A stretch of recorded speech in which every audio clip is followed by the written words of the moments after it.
Le Lévitique, chapitre 24.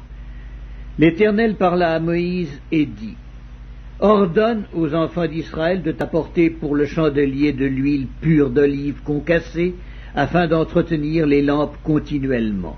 C'est en dehors du voile qui est devant le témoignage, dans la tente d'assignation, qu'Aaron la préparera pour que les lampes brûlent continuellement du soir au matin en présence de l'Éternel.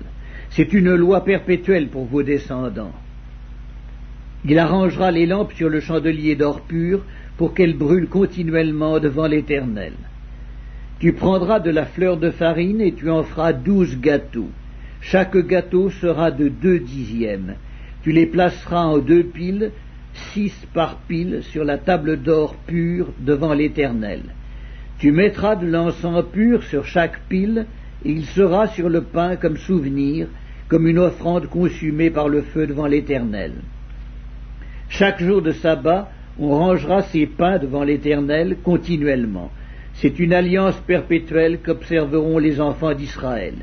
Ils appartiendront à Aaron et à ses fils, et ils les mangeront dans un lieu saint, car ce sera pour eux une chose très sainte, une part des offrandes consumées par le feu devant l'Éternel. C'est une loi perpétuelle. Peine contre les blasphémateurs et les meurtriers.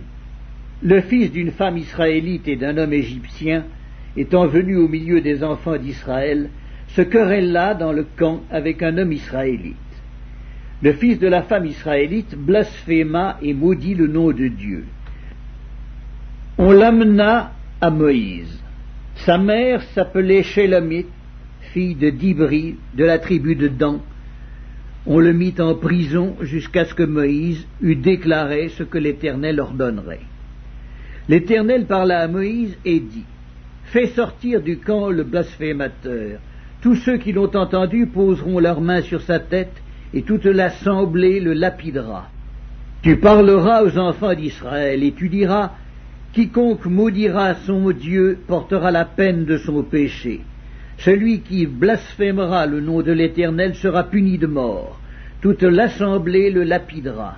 Qu'il soit étranger ou indigène, il mourra pour avoir blasphémé le nom de Dieu. Celui qui frappera un homme mortellement sera puni de mort. Celui qui frappera un animal mortellement le remplacera, vie pour vie. Si quelqu'un blesse son prochain, il lui sera fait comme il a fait.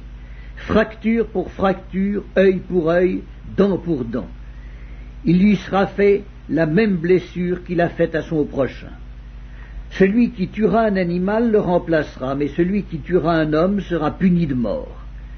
Vous aurez la même loi, l'étranger comme l'indigène, car je suis l'Éternel, votre Dieu. Moïse parla aux enfants d'Israël. Ils firent sortir du camp le blasphémateur, et ils le lapidèrent. Les enfants d'Israël se conformèrent à l'ordre que l'Éternel avait donné à Moïse.